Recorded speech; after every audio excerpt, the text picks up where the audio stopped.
Bom dia, candidato. Bem, antes de a gente iniciar o nosso bloco de perguntas, o senhor tem 20 minutos para fazer a sua apresentação e as suas considerações iniciais.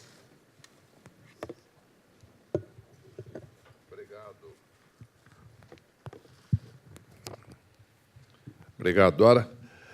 Obrigado, eu quero acenar e a toda a diretoria, João Martins, a todos os senhores, pela oportunidade de estarmos conversando aqui. Não há dúvida que é um momento fundamental para o Brasil.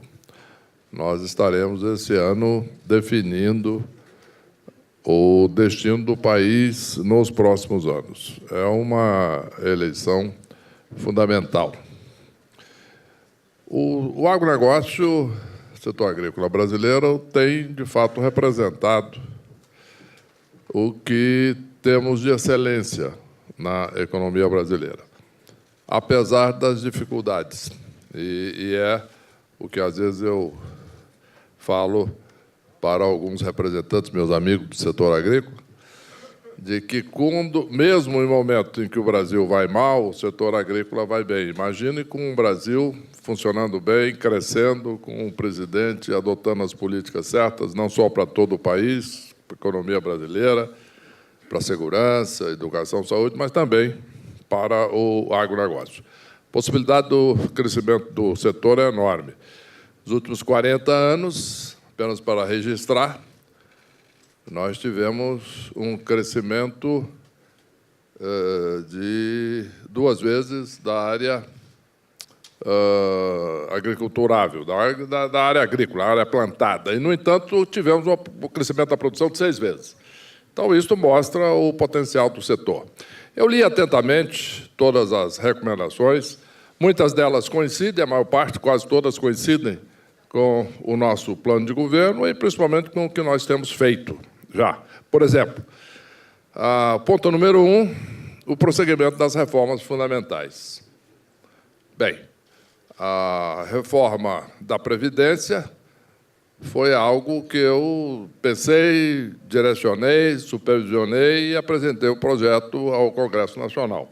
Aliás, a minha primeira medida, quando assumi o Ministério da Fazenda, ou antes de assumir, foi exatamente concordar com o presidente de que nós iríamos incorporar a Secretaria da Previdência no Ministério da Fazenda, passou a se tornar o que é hoje o Ministério da Fazenda e Previdência Social. E a ideia era exatamente fazer a reforma da Previdência. E é o que foi feito, o que foi apresentado. Não há dúvida de que a reforma da Previdência é fundamental. Eu vou falar sobre isso em seguida, do ponto de vista dos efeitos da reforma da Previdência para questões fundamentais para o setor agrícola, como o crédito, o seguro de crédito e etc. Vamos voltar a isso. A outra questão, a reforma tributária. Somos todos testemunhas e vivemos o problema da grande complexidade tributária do Brasil. Não há dúvida. Nós temos aí 2 facetas fundamentais da complexidade tributária. É exatamente a diversidade de leis e o incentivo para estados fazerem guerra tributária e etc., e todo esse sistema complexo. Mas existe um outro aspecto fundamental que não se fala muito. É a questão da burocracia. Segundo estudos do Banco Mundial, se paga imposto no Brasil num nível elevado comparado com os emergentes. Mas existe um problema não muito mencionado, que é o seguinte: uma empresa brasileira, em média, despende 2.600 horas por ano para pagar imposto. A primeira reação, bom, é para produzir, para gerar lucro, para pagar imposto? Não. Eu estou falando só de papel, burocracia. Independentemente dela ter os recursos, a empresa gasta, em média, 2.600 horas por ano, preenchendo papel, pegando certificado, fazendo contabilidade, etc., etc., etc. O valor é inaceitável. Eu já apresentei um projeto, que é um projeto de simplificação tributária em andamento, que, em última análise, é o uso de tecnologia, simplificação de procedimentos e digitalização.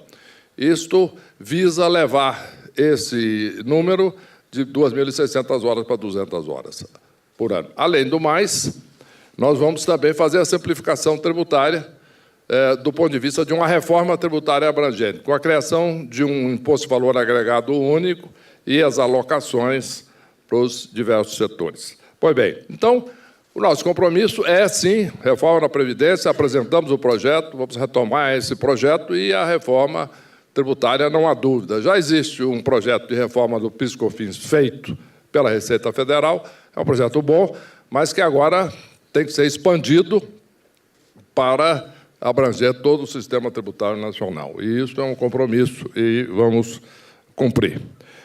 O segundo aspecto importante, inclusive, mencionado pelo setor e por todos os senhores no seu documento, é exatamente a questão do seguro rural e do crédito. Eu vou mencionar as duas coisas rapidamente e vincular a primeira, o que é importante.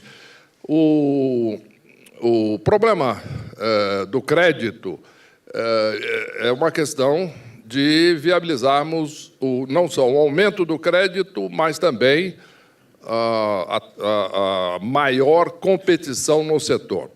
Quando fui presidente do Banco Central, de 2003 a 2011, começo de 2011, nós implantamos uma série de mudanças e institucionalizamos e regulamentamos as cooperativas de crédito, que hoje são um fator importante na oferta de crédito. O ministro Roberto Rodrigues estava no Ministério naquela época, lembra bem. Nós institucionalizamos, então, as cooperativas de crédito, e hoje essas cooperativas são um ponto importante de competição no setor. Mas a ideia é expandir esse segmento e mais. Existe hoje a disponibilização no mundo de instrumentos de financiamento digital que está viabilizando o crescimento das fintechs, que são empresas de crédito digitais, que têm grande facilidade de operação e de captação com uma operação de custo muito baixa. Isso não está regulamentado ainda totalmente no Brasil. Nós vamos regulamentar isso e criar condições das fintechs, de fato, inclusive não só expandir, mas inclusive serem usadas também pelas cooperativas. E, a partir daí, nós teremos condições de ter uma expansão de crédito substancial para o setor rural brasileiro. Outro ponto importante da questão do crédito é também a taxa, né, de juros. A taxa de juros do crédito rural é devidamente resolvida através da equalização que faz o Tesouro Nacional aos bancos que emprestam, mas aí tem um problema. O número de bancos que, de fato, estão no setor, vocês sabem tão bem quanto eu, é muito restrito, apesar do papel muito importante, que vai continuar e vai ser expandido do Banco do Brasil. Mas nós temos que aumentar a oferta de instituições financeiras. Para isso, é muito importante que a taxa de juros da economia, como um todo, caia. Porque, no momento que a taxa de juros da economia como um todo caia, o que já está ocorrendo, a taxa Selic hoje é a mais baixa da história, apesar que as taxas de juros bancários estão caindo mais lentamente, mas no momento em que se estabilize definitivamente a economia brasileira, vai cair com maior rapidez. Vou falar sobre a questão do spread bancário em seguida, mas no momento em que cai a taxa de juros de empréstimo dos bancos como um todo no sistema, existe um interesse maior desses bancos todos de fazer crédito rural. Então, a tendência é haver um grande aumento da oferta de crédito através de uma entrada de um número muito maior de instituições no setor.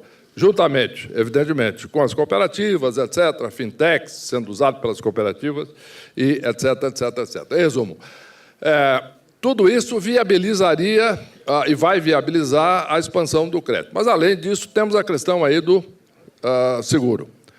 O problema do seguro, temos sim que ver algumas questões de abrangência, e etc., cobertura, índice de cobertura, como inclusive é enfatizado pelo setor, mas nós temos aqui um problema fundamental, que é a grande demanda, evidentemente, que é o custo do prêmio, o custo do seguro.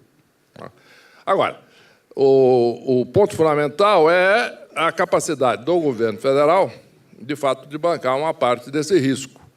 Por quê? Porque hoje o Brasil tem, apesar da alta carga tributária, apesar de todo o esforço que se faz, hoje ainda a meta fiscal do ano de 2018 é um déficit gigantesco, insustentável, de 159 bilhões de reais. Deve se entregar um pouco menos do que isso, espero, mas é um número insustentável. Muito bem, qual é a razão disso? Muito simples, está mencionado, por isso que eu disse que está interligado, com o primeiro ponto que vocês levantaram, que é o seguinte. Vou dar um exemplo rápido, para não perdermos muito tempo, não gastarmos muito tempo aqui. Em 2016, 51% do orçamento federal primário foi gasto com Previdência Social. 51% em 16. Em 17, 57%. E o crescimento é nessa linha. Em 10 anos chega a 80%. E se não fizermos a reforma da Previdência, daqui um pouco, todos nós aqui vamos estar pagando imposto para pagar a aposentadoria, não se faz mais nada no país. Não tem polícia, não tem educação, não tem crime. Não tem luta contra o crime. Crime tem. Não tem, a partir daí, não há investimento em setores fundamentais, em infraestrutura, e etc., além de todo o serviço básico do governo, porque vai se pagar a aposentadoria com 100% do orçamento. Portanto, nós temos, sim, é uma prioridade, por isso é que as coisas se interligam. É uma prioridade fazer a reforma na Previdência, sim. Controlarmos isso, inclusive, porque a Previdência brasileira é injusta. Poucos se atentam para isso, que a parcela de menor rendimento da população não consegue completar 35 anos com carteira assinada. Estou falando do trabalhador urbano, principalmente. Não conseguindo completar 35 anos com carteira assinada, o que acontece? Ele já se aposenta com 65 anos de idade, que é a Constituição de hoje. Quem se aposenta com 52, 53, 50, 54 são aqueles que ganham mais e que se aposentam por tempo de contribuição. Com a reforma, esses de menor renda vão se aposentar com 55 no início da reforma e depois vão subindo devagar. Quer dizer, hoje, a Previdência Social brasileira, eu acho que eu vi um estudo sobre isso, interessantíssimo, internacional, mostrando que a Previdência Social brasileira hoje é o maior programa da história de transferência de renda dos mais pobres para os de maior renda. Por quê? Porque aqueles que se aposentam mais cedo, com altas aposentadorias, são exatamente aqueles que têm salários elevados. Portanto, a Previdência Social precisa ser reformada e existe essa razão. Mais uma razão também fundamental fiscal, para liberar recursos para investimentos fundamentais, como, por exemplo, a questão do seguro rural, né, que tem que ser ampliado e que hoje sabemos, né, existe um percentual que não chega a 50% dos agricultores, dos produtores que têm o seguro. É importante não só o seguro da produção, como o seguro do faturamento e uma expansão da abrangência desse seguro. Em terceiro lugar, a questão da abertura comercial, conforme já temos mencionado, foi um foco que eu já dei e será uma prioridade absoluta, uma negociação dura com a União Europeia, resolvendo essa questão aí da pendência do etanol e da carne, né?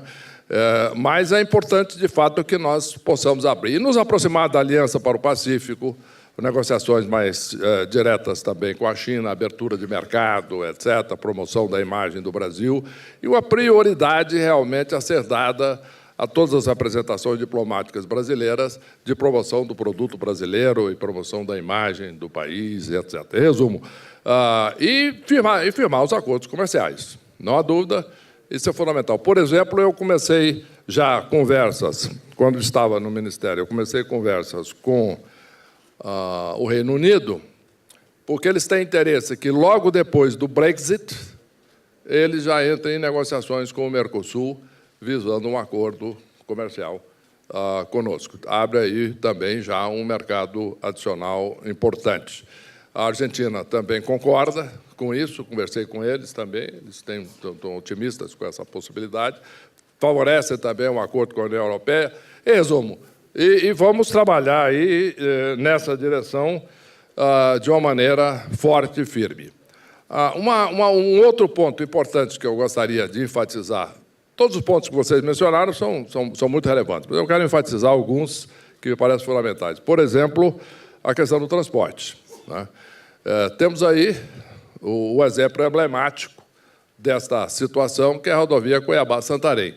Tem 40 anos que vai e volta, tá, vai acabar, não acaba, dessa vez vai, aí não vai, etc. As senhoras conhecem isso tão melhor do que eu. Então, nós temos que dar uma prioridade absoluta, de fato, para finalizar essa rodovia, mas e fazer uma integração modal também. Vou dar um exemplo específico.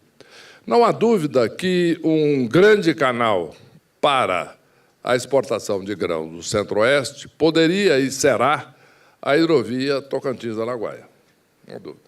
Ela, integrada, inclusive, com as ferrovias, etc., e rodovias, ela pode ser um canal importante. Mas qual é o problema? Tem um grande problema.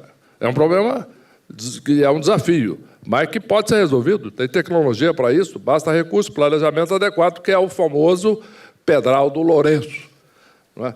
Que é um bloco enorme de pedra que bloqueia a navegação do Tocantins lá mais ao norte. Então, temos que resolver esse problema. Existe tecnologia. Agora, para isso é necessário foco, é necessário planejamento e é necessário uma decisão de prioridade da Presidência da República. Portanto, isso aí é um compromisso nosso. Vamos viabilizar a hidrovia no Brasil, além das ferrovias, de fazer um investimento e atraindo capital internacional, através de licitações, de privatização e de abertura para capitais externos de investimento, para investimento na infraestrutura. Aí, eu vou fazer uma pergunta para vocês, cada um pense, não precisa responder, né? Mas pense aí com toda a franqueza individual aí para cada um.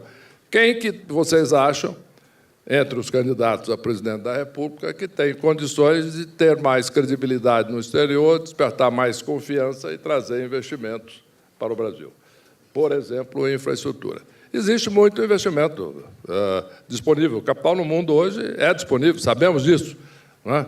Por quê? Porque, principalmente depois da grande injeção de liquidez dos bancos centrais do mundo todo, depois como resultado da crise 2007-2008, existe capital disponível no mundo. O problema nosso é, em primeiro lugar, confiança, credibilidade. Segundo, estabilidade e regras. As pessoas precisam ter confiança de que as regras são estáveis e que vão continuar. Nós precisamos... E qualquer ameaça de volta ao passado. Tem um candidato aí que está propondo tomar de volta áreas do pré-sal que já foram licitadas. Bom, aí fica difícil atrairmos investimentos estrangeiros, se nós vamos tomar de volta e sobrecarregar de novo e mais ainda a Petrobras e gerar todos os escândalos mais de novo que já tivemos no Brasil, por excesso de concentração na Petrobras, de poder e de responsabilidade. Então, isto é o tipo de ameaça que faz com que os investidores se acautelem. Mas eu tenho segurança e tenho indicações claras de que, uma vez resolvido o problema, a incerteza eleitoral, e temos certeza, e temos segurança, de que uma vez nós tenhamos condições de vencer as eleições, e vencendo as eleições, nós teremos um fluxo de crescimento no Brasil, e o Brasil pode se tornar rapidamente um canteiro de obras de infraestrutura, além de investimento na indústria, no comércio e também na agricultura. Finalmente, a questão da segurança jurídica e da segurança também no campo, a segurança da propriedade, a segurança física das pessoas. Aí nós temos diversas coisas. Eu acho que violência se enfrenta com inteligência, não é com volta atrás, né? Distribuir armas aí, entendo perfeitamente que pode ser uma primeira tentação. Se o Estado não cumpre a sua obrigação, então me deixa carregar aqui uma metralhadora que eu vou dar tiro aí em qualquer invasor, qualquer coisa. Só que isso nós vamos voltar a uma situação de selvageria. Nós vamos caminhar atrás centenas de anos em termos de estabelecimento do Estado de Direito, do direito à propriedade, das garantias fundamentais, etc., etc., etc. Então, é muito importante que nós usemos, inclusive, tecnologia. Voltando ao ponto que eu disse, inteligência é a maneira de enfrentar a violência. Hoje, com o satélite geoestacionário, nós temos condições, sim, conectado a GPS, inclusive com rastreabilidade dos equipamentos mais caros, etc., nós temos condições de estabelecer um sistema de informação de segurança, de acesso rápido, de resposta rápida nacional e de um sistema unificado de informações do governo federal, integrando todas as polícias e comandado pela Polícia Federal, que pode rastrear as áreas de crime organizado, os grupos de invasão de terra, ideológicos ou criminosos, etc. Em resumo, existe um vasto processo, mas, no final, é necessário um candidato que tenha competência, que tenha experiência, que tenha capacidade e credibilidade de trazer investimentos para o Brasil. Uma das coisas que eu prezo muito é respeitar as regras. Dora, como chegou agora ao final do tempo determinado para a minha fala inicial, eu, então, encerro essa parte e vamos partir para as perguntas, agora, que é uma das partes, talvez, mais importantes do debate. Obrigado.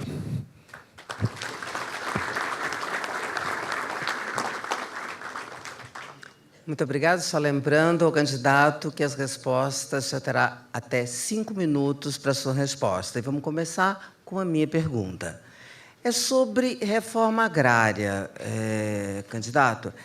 A mim primeiro eu queria saber o que o senhor acha desse conceito, porque quando se fala em reforma agrária, para mim soa alguma coisa, uma agenda regressiva. Não sei se o senhor concorda. Ainda vale esse negócio de reforma agrária? E, quer dizer, dependendo da sua opinião, o que o senhor faria para colocar no lugar, para lidar com essa questão? Seria, talvez, incentivar, alimentar mais as regularizações fundiárias, principalmente na Amazônia? Mas eu queria que o senhor me falasse dessa sua visão dessa questão da reforma agrária, que virou, assim, um mantra, né? Em alguns setores, é um negócio super antigo, assim, recendendo a 1960, né? É verdade. Não, Dora, eu concordo com você.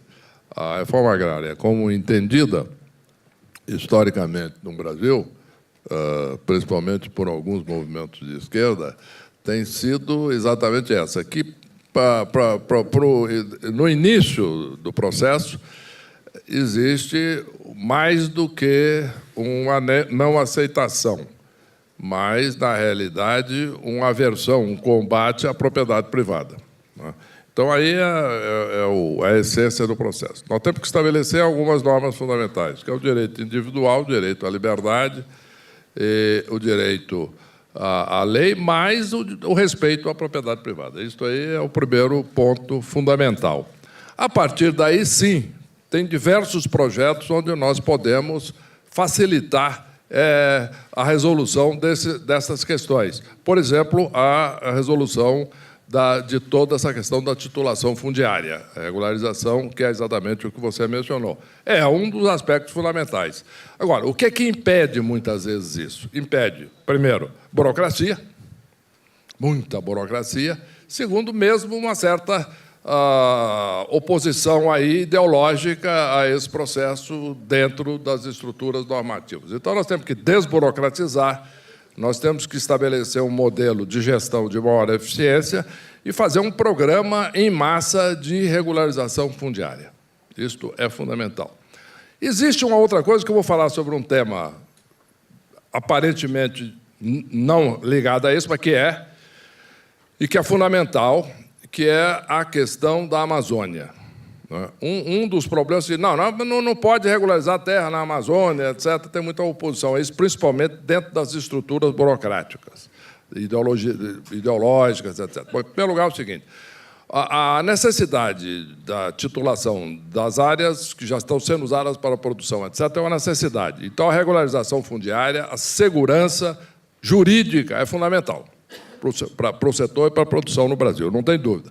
Agora, existe uma preocupação grande aí com a questão ecológica e a questão da Amazônia fundamental é uma questão de umidade. Quer dizer, a Amazônia gera uma corrente de evaporação de água e isso gera quase como se fosse um rio aéreo, né, que vem e provê as chuvas no sul-sudeste brasileiro.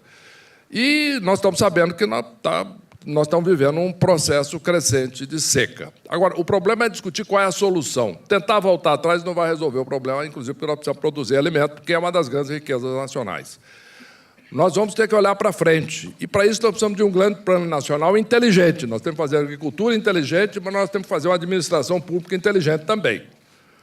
Que é o seguinte, existe uma saída, e aí existem pesquisas importantes sobre esse aspecto, que é um reflorestamento da Mata Atlântica, que não tem problema nenhum com produção, inclusive porque se usou, sim, toda a área, as montanhas da região da Mata Atlântica para produzir, mas foi no século XIX, quando plantaram café, lembra? Vai ali pelo Vale do Paraíba, você vai ver ali aqueles morros pelados e tal. Aquilo ali desmataram para plantar café ali, mas foi em 1850, 1870, etc. Hoje em dia não se usa mais.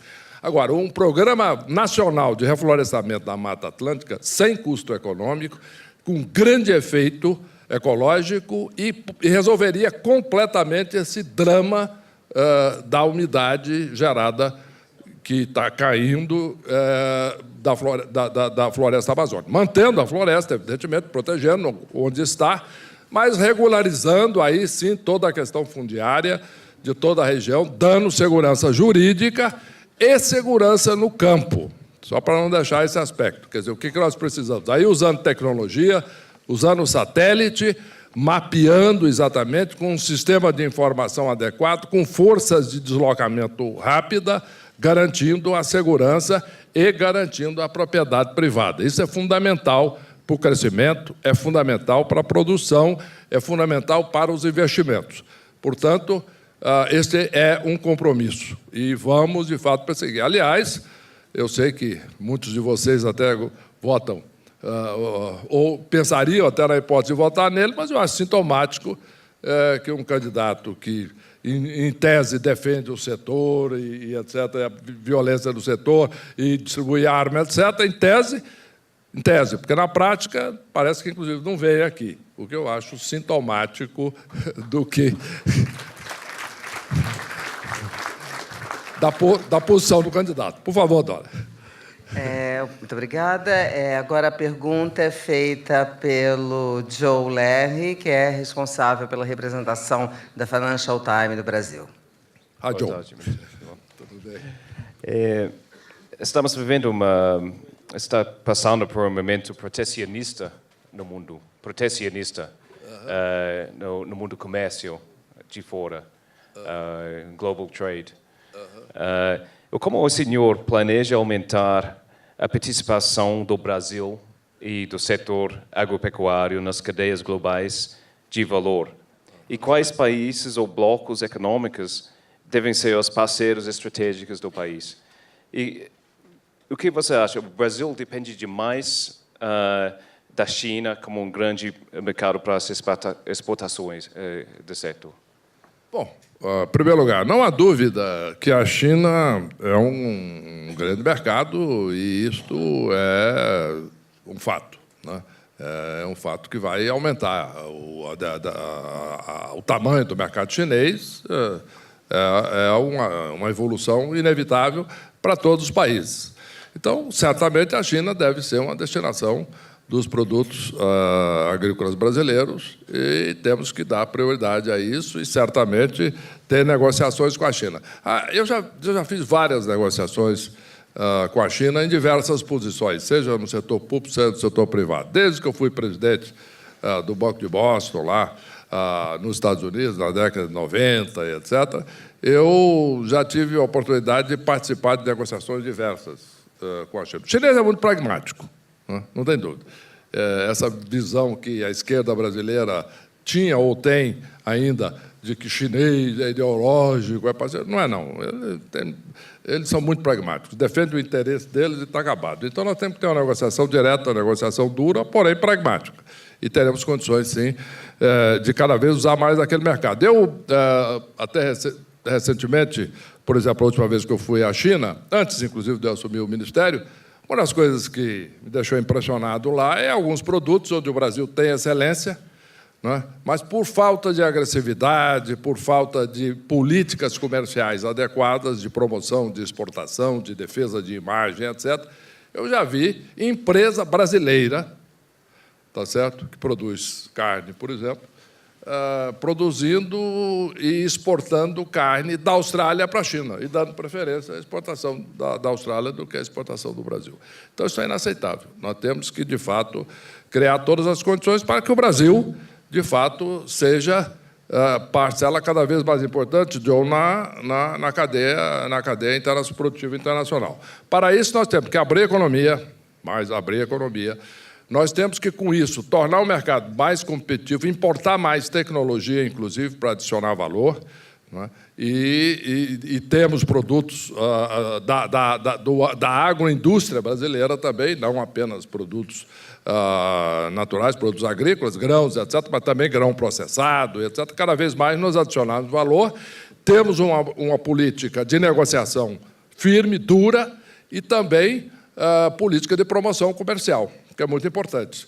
Quer dizer, uma das coisas que eu gostei da experiência, gostei de ver também, na época, no ministro Roberto Rodrigues, vi agora no ministro Blairo também, é exatamente essa disposição de viajar, de trabalhar, de promover. Quer dizer, nós temos que, mas isso nós temos que fazer com uma política de governo central, integrada, e aumentando a competitividade do Brasil, revendo, através da reforma tributária, toda a cadeia de tributação, para que não haja incidência de imposto na exportação, isso é fundamental, de maneira que, com tecnologia, com diminuição de carga tributária, com promoção comercial, com maior investimento em tecnologia, fortalecendo, não só através da Embrapa, mas também todas as empresas multinacionais ou nacionais que produzem, que investem em tecnologia no Brasil, para o aumento da produção agrícola, nós temos condições de cada vez ser mais competitivos. Quer dizer, o que eu quero dizer é o seguinte, é uma integração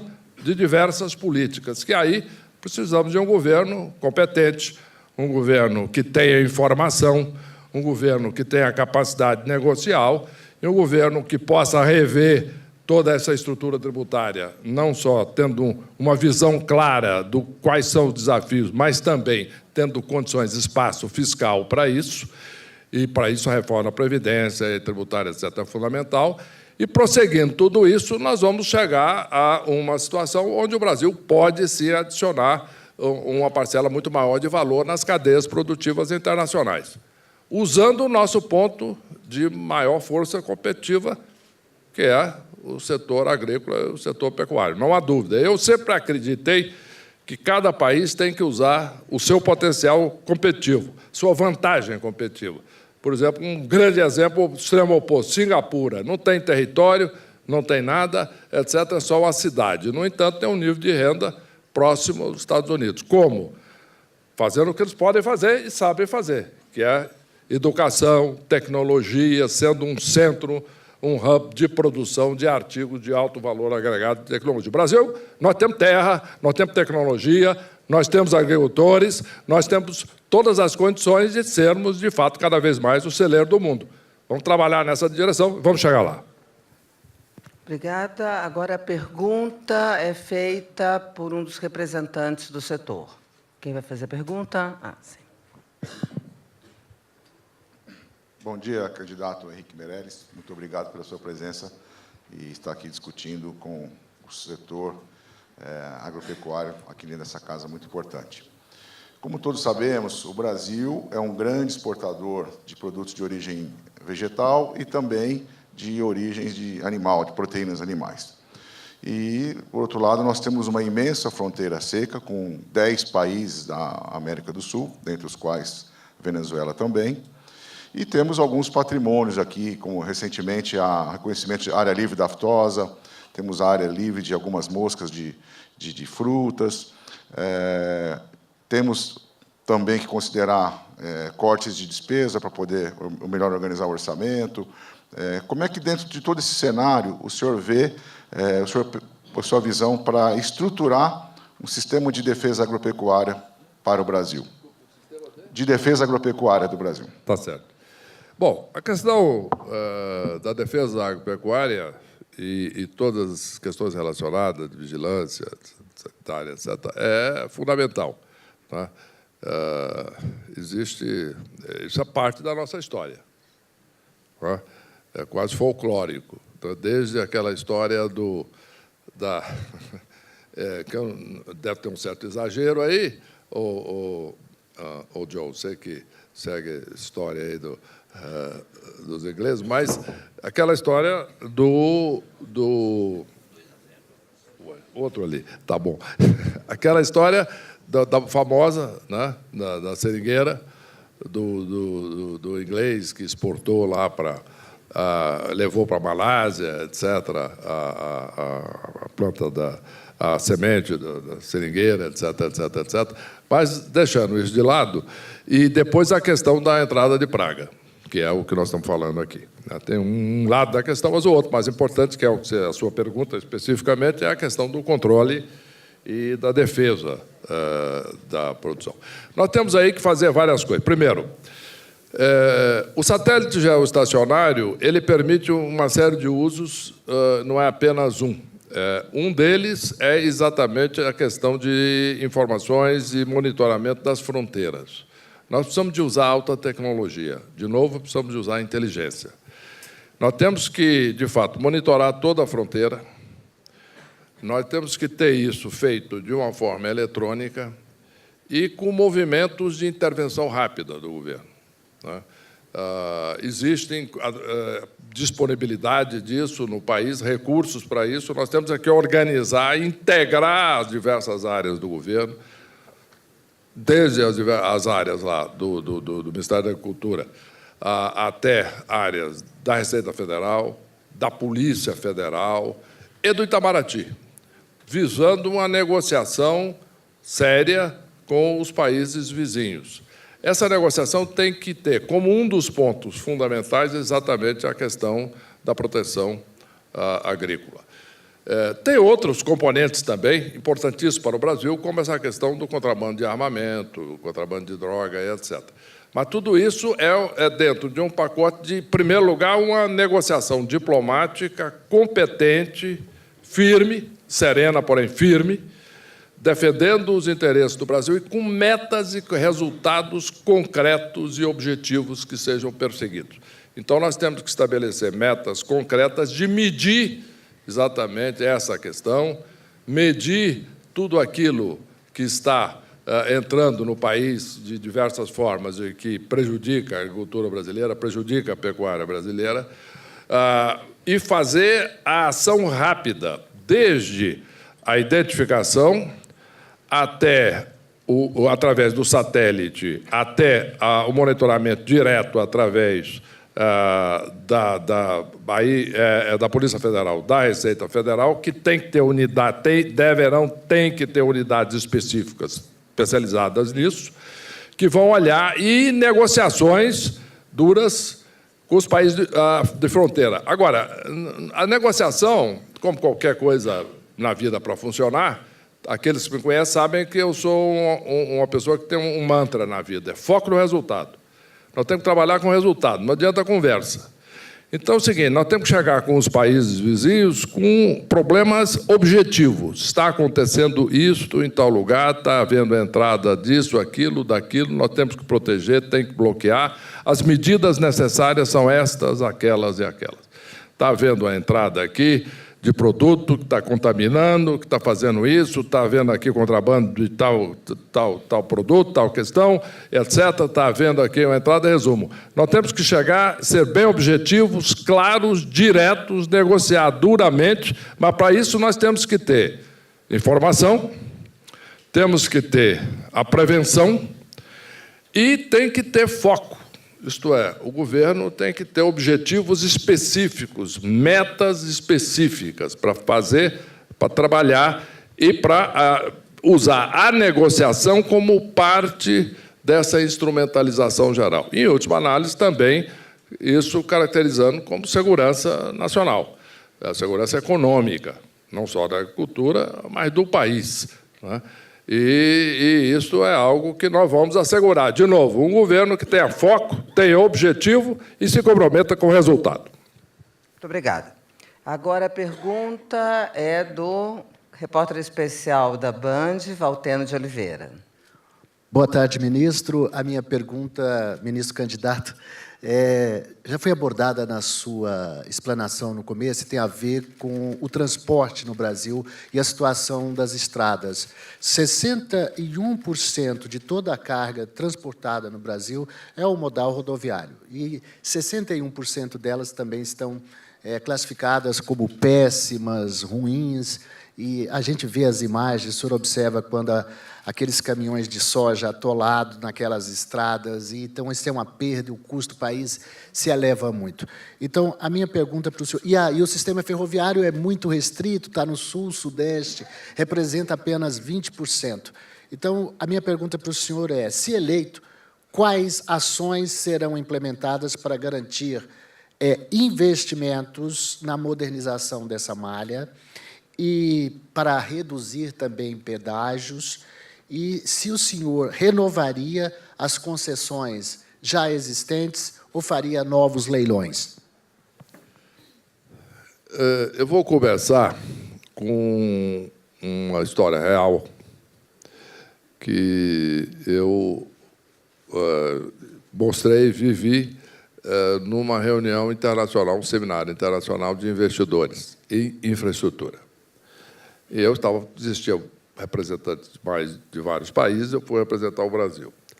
E eu fui mostrar o que existia de oportunidade do Brasil. Eu mostrei um vídeo, né, que tinha aparecido na televisão, um noticiário da noite, etc., de televisões abertas.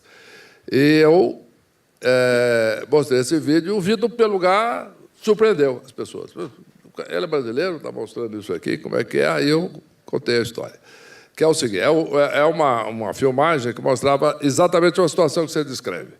Uma estrada, no Centro-Oeste, uma fila enorme de caminhões carregados de soja, e os buracos da estrada eram tão grandes e profundos, e tantos, que muitas vezes, para os caminhões, a maior parte do tempo, compensava sair da estrada. Então, é aquilo que você está falando. Saía, alguns atolavam, outros passavam, entravam no mato, voltavam, etc. Aquela fila enorme de caminhões lutando ali com aquela situação.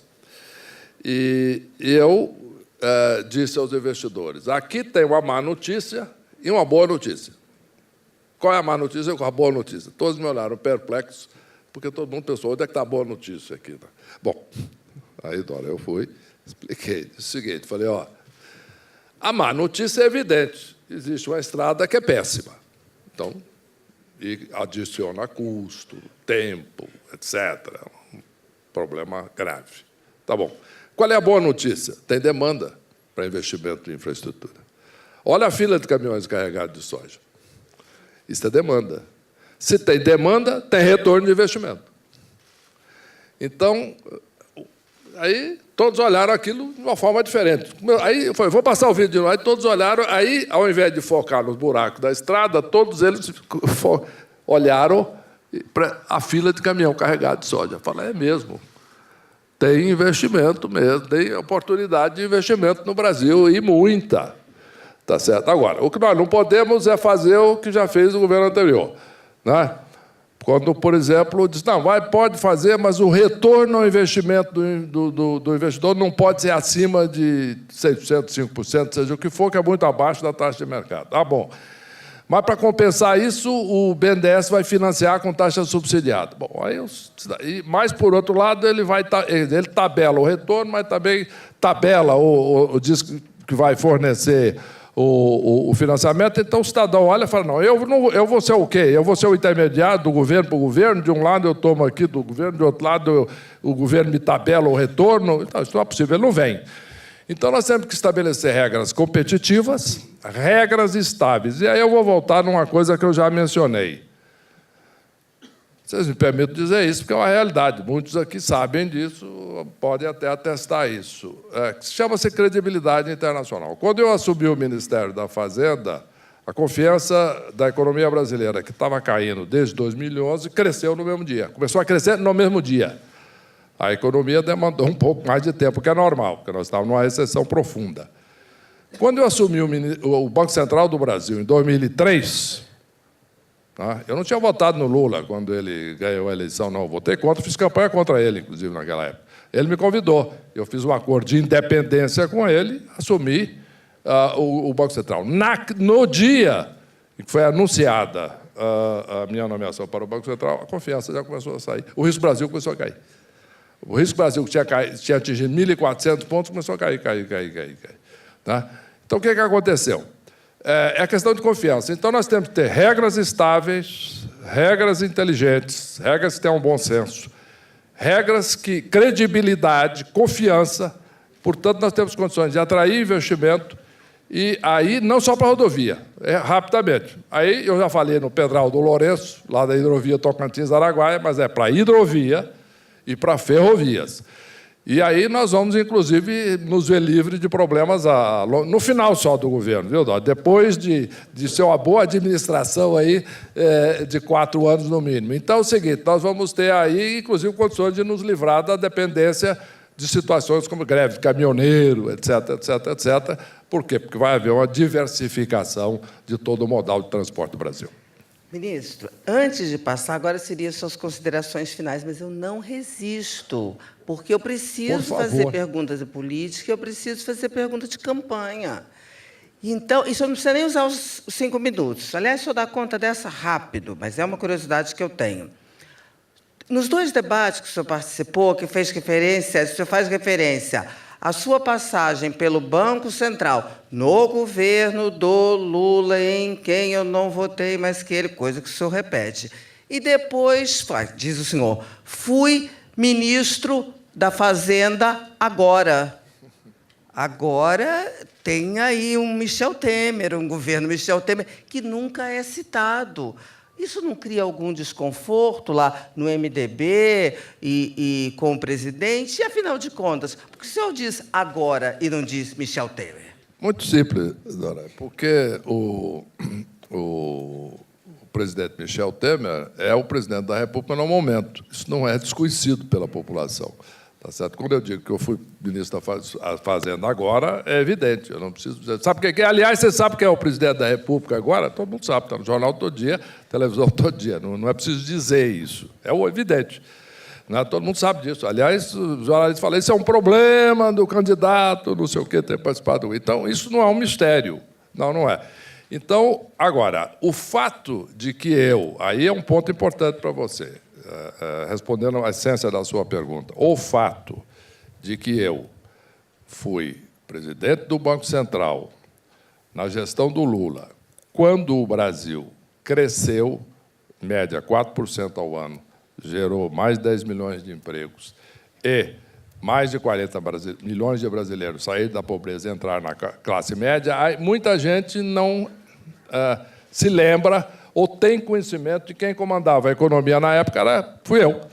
Então, o que acontece? É importante, sim, dizer, você lembra aí da época que o Brasil cresceu, que você, se gostando do Lula ou não gostando do Lula, você lembra que o Brasil cresceu naquela época? O cara fala, na época do Lula crescia. Tal. Pois é, quem conduzia a economia? Fui eu. Então, é muito importante chamar a atenção disso, porque isto, sim, a maior parte das pessoas não se lembra. E segundo, eu fiquei lá 8 anos, deu tempo da economia crescer, da economia mostrar resultado e resultados tangíveis para a população. E aí, eu tenho uma outra coisa que eu já disse em várias situações e estou dizendo cada vez mais, inclusive porque isso chama a atenção. Eu acredito que o mundo não se divide no Brasil entre aqueles que gostam do Lula e aqueles que não gostam do Lula, ou aqueles que gostam do Temer e aqueles que não gostam do Temer, ou aqueles que gostam do FHC ou não gostam do FHC. Eu acredito que o Brasil se divide entre aqueles que trabalham quando o Brasil precisa e aqueles que não trabalham quando o Brasil precisa. Quando, portanto, o Lula me convidou para assumir o Banco Central, o Brasil vivia uma crise, eu assumi, enfrentei, tinha votado contra ele, tinha feito campanha contra ele, estive lá 8 anos, com independência, o Brasil cresceu, gerou emprego, criou renda. Quando o então assumindo, o presidente Michel Temer me convidou para ser ministro da Fazenda, eu assumi o Ministério da Fazenda, o Brasil cresceu, o Brasil criou emprego, criou renda. Nós criamos 2 milhões de empregos em um ano, no ano de 2017. Falta muito ainda, mas eu sei como fazer a economia crescer. Então, nós vamos, sim, fazer a economia crescer. E eu quero falar um pouquinho só nesses 2 minutos finais da minha história, porque muitos, apesar de tudo, não me conhecem completamente, porque eu nunca fui candidato a presidente. Vai ter mais 5 depois. Então tá bom, então tá ótimo aqui. Posso falar à vontade aqui. Então, 7 minutos aqui é um tempo enorme. Falta 2, mais 5. Quer engatar? Hã? Quer engatar? Não, vamos em frente. Considerações finais. Vamos em frente, Dora. Não, vamos? Não, vamos sim. Então, Vamos olha, lá. então, Não, desculpe.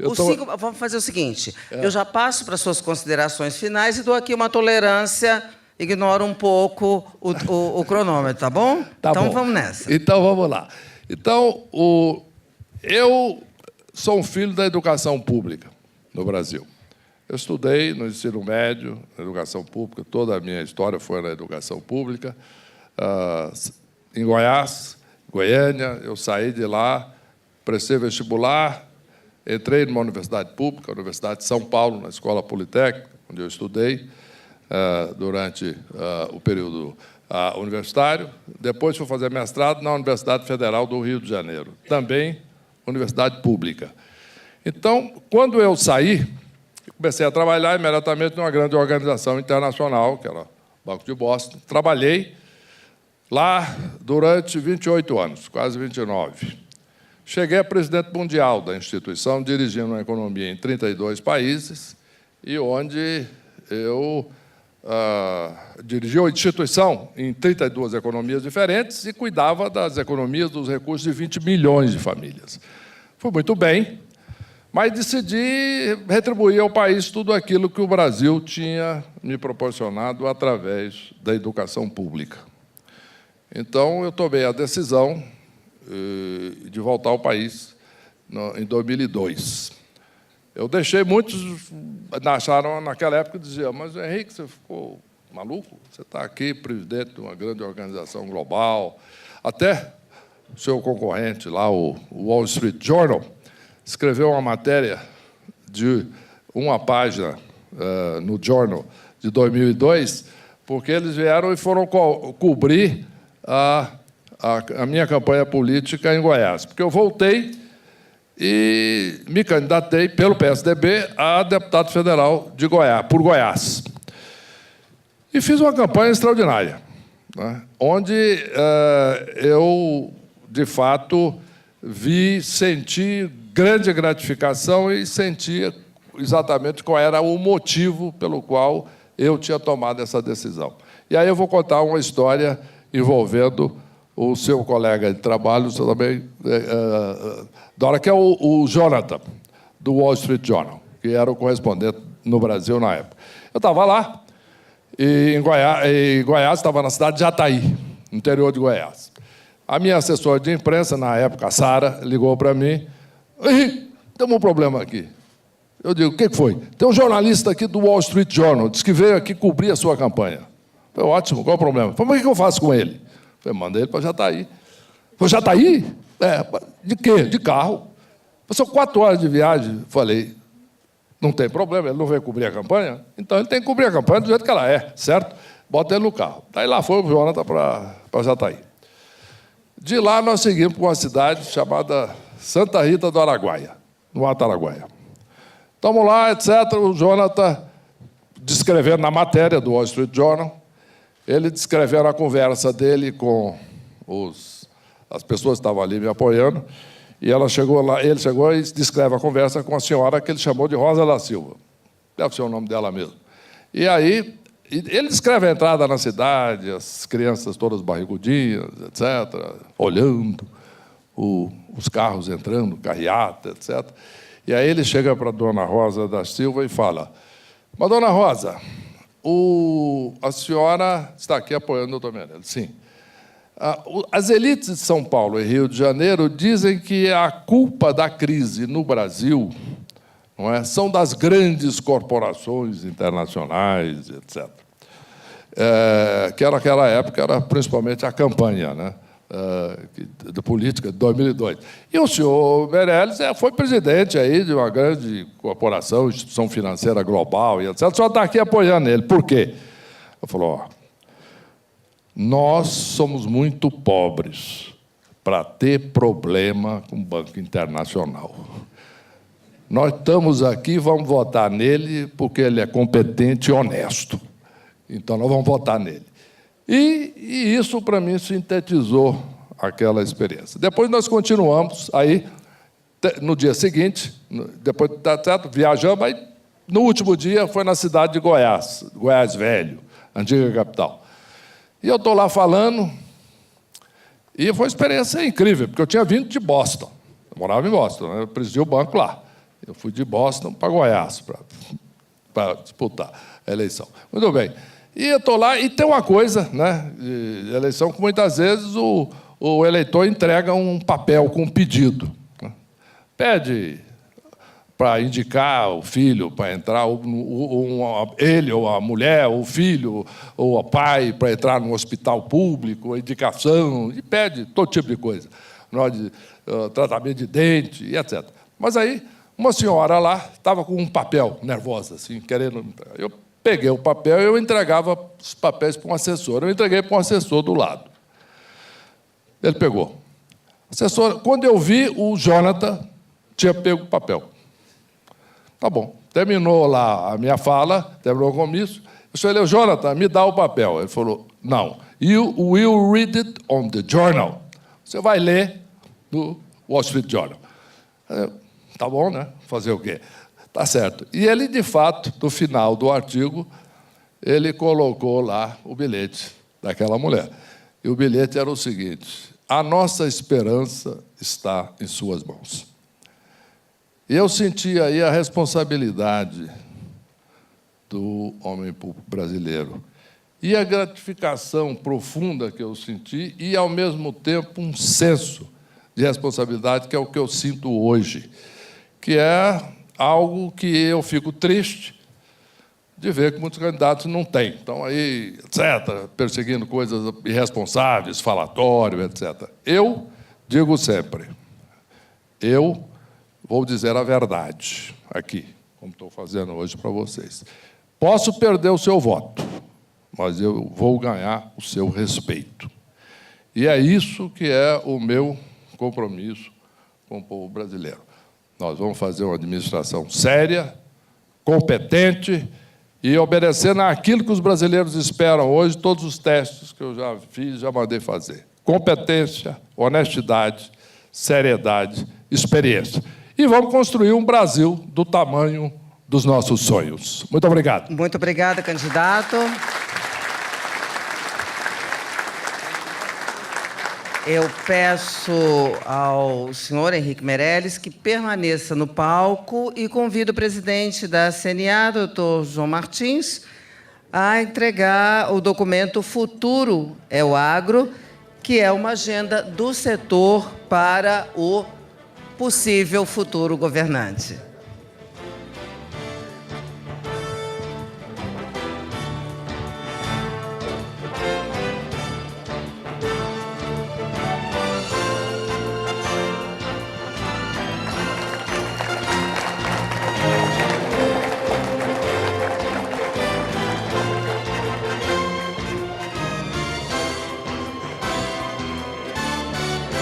Muito obrigada.